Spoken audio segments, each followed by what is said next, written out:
Good vibes, lovely people. Ito yung fishing namin guys ng maguro or tuna. Ano, super lamig. Ayan, balot-balot talaga kami. Ayan, may nakakuha sana pero nakawala din. Pagtapos namin, ito yung dahil sa lamig kami. Imagine ko na nasa ofro ako na mainit. Dito lang yan. Ito na yung ofro na papasukin namin mamaya. Kasi nagpa-reserve na kami. Exclusive para sa amin. Kami. So, 45 minutes ito. Pero bago ang lahat, una po, wait na muna kami guys. Galing sa laot. At ito na. May nakakuha ng 3 tuna. Siya lang ang natatanging nakakuha ng tuna. 8 kami lahat, pero siya lang ang may kuha. Iba yung kuha namin, maliliit, hindi tuna. Yung katsu kung tawagin. Sa kanya talagang tuna. Pero ito guys, ay yung dalawa niyan ay ibibigay lang niya paghahati-hatian daw sa mga walang kuha. Pero syempre, magpapapicture mo na siya. Para mayroon naman siyang remembrance sa kanyang kuha. Ito yung katsu na sinasabi ko. Ayan. Ito lang yung kuha namin. Ka na? Ngayon, Kilo. dahil nagpag-game, Isa kami ni Habi ng nag-junken poy, Yan lang yung kuha namin, katsu. nanalo ako. At ngayon naman, ang next batch naman, junken uli. Kasama si Habi. Isu nang dati, junkin. Hindi na ako pwedeng sumama. Panalo na ako kanina. Ayun.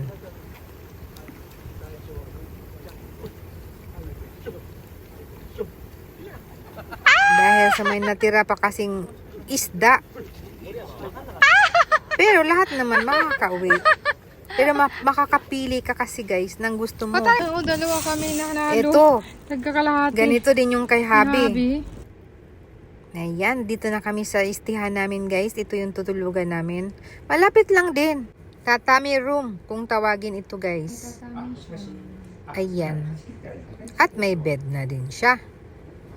Pagkatapos namin maglagay ng mga gamit, maliligo muna kami sa onsen. May onsen din siya kasi. At itong onsen na to ay exclusive siya. So, pwede tayo mag-video. Kasi kung hindi exclusive guys, pwede ka pwede mag-video kasi lalo na pag public siya, may ibang tao. Syempre, ang privacy ng ibang tao, hindi ka pwede mag-video.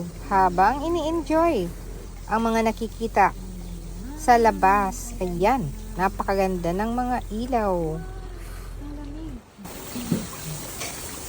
Fruit time.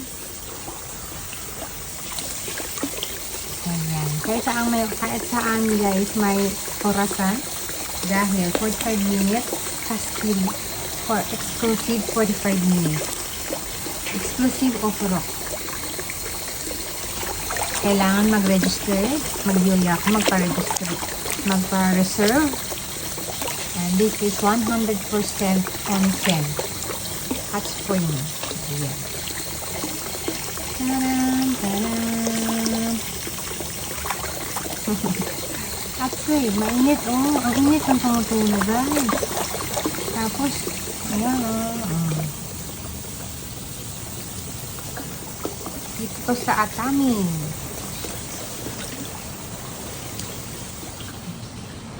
Diyan kami kanina. Nakakuha ng isda. Ayan, may usok-usok pa guys. Kasi mainit ang ating ofro ba. Ating onsen.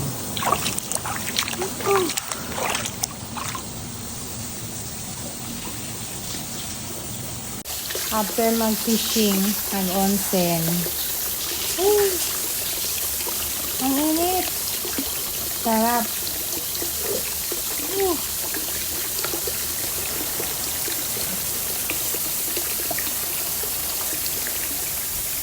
After 45 minutes, kailangan mo nang makapagpatuyo ng hair. Dito, ayan. At nakapag-reserve din kami ng oras na kakain kami. Face massage. So, timing lang. Pagtapos naming maligo, makapagbihes, tapos magbihis, Gawa sa bababa na kami uli dahil kakain po. Gawa sa buo na pang face wash.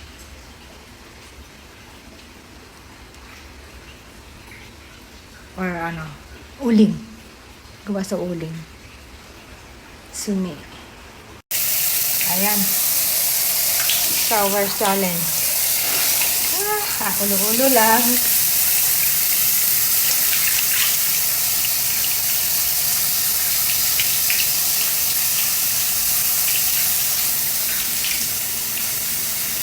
Ayan, tapos na. Punta kami sa hapunan. Ay, taray ko. Bababa muna kami.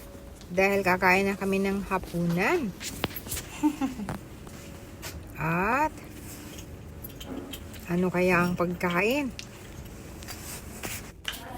Siyempre, ayan na. Mag-cheers! Gusto kong uminom ng red wine. Kaya umorder kami ng red wine. Yung inumin guys, may bayad yan. Pero yung pagkain, kasama yan sa bayad sa room. So, cheers na kami. Inom tayo. Ayan, ito yung pagkain. May sabaw. Pagkuluan ng sabaw dyan na may gulay, isasawsaw natin yung beef na slice. At may sashimi. Ayan yung beef na slice. Isasawsaw dyan sa kumukulong mainit na tubig. Sabaw. Yan. Pag wala na yung kulay pula, pwede nang kainin. At malambot na rin yung mga gulay. Let's eat! Yan. Masarap siya kasi may lasa ng kanyang kumukulong dashi or soup. Malambot. Oh. Karne ng beef. Pag ganun, ang manipis ang slice. Gulay naman tayo. Ayan, masarap. At next day morning. Kinabukasan na uli. Ayan, maliwanag na. Umulan kagabi guys.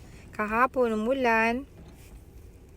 So, hintay na lang namin yung oras na kakain kami uli sa umaga. Para bago kami bumiyahe pa uwi. Kakain muna. Ayan, panoorin natin, silipin natin ang nasa labas. Ito yung makikita. At sa agahan na tayo. Ayan na, may isda. Yan ang set ng agahan. O, diba? Pag malapit sa dagat talaga, ito mas madalas. Masarap. Binaligtad na natin yung isda natin. May sabaw. Madami din tao.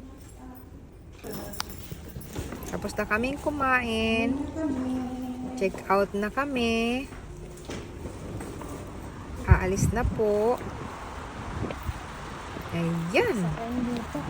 So, tatravel na po kami pa uwi guys. Mga 4 hours pa ang aming biyahe. Pagod na naman si Habi. At yung aming isda, tinignan muna namin, chinek muna namin kung pwede namin dagdagan ang ice niya. Pero madami pang ice. So, hanggang sa pag-uwi namin, okay pa ang ice. Yan. Panoorin na muna natin yung mga dinadaanan namin. Diba? Ang ganda ng lugar. Dito to sa Atami, guys. Atami.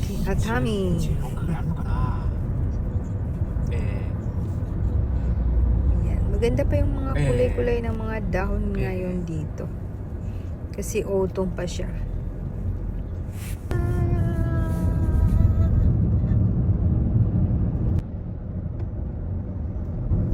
Kawaii na tunnel dyan, chichai. Mada, skuttiru dyan. Tunnel ga. 建物土砂崩れならないか。熱海城が見えました。熱海城、これが一番綺麗な景色になってる。なんだっけ、ちゃんとちゃんとあれが雨からもうちょっとモイスチャーがあるじゃん。まだ濡れてる葉っぱがすごい綺麗に見えます。トントントントントントンだからいたんだよ、ちっちゃい。あそこほらやりたいね。餌あるしな。あるし寝かせた方がいいかうん寝かせない方がクレーンなんでしょそれ。すごいね、あのクレーンは。ビルディングの上繋がっちゃってすごい。信号で右方向、熱海ビーチライン、有料道路熱海ビーチライン方面へ。ビーチライン。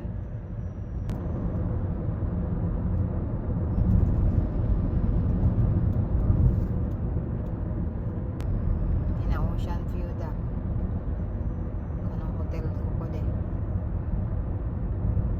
Ayan, bumaba kami saglit guys. Bibili kami ng bilad. Yung binilad na isda. Yogawara Yan. Station.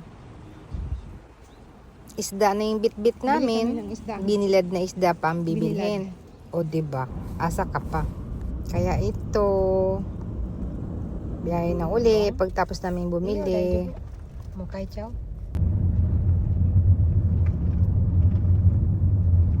Apat na oras pa. Sa highway ang aming travel.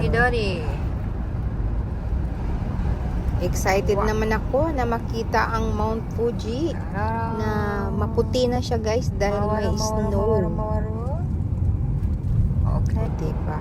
Kasi sa way na to, dito kami dumaan sa may makikita yung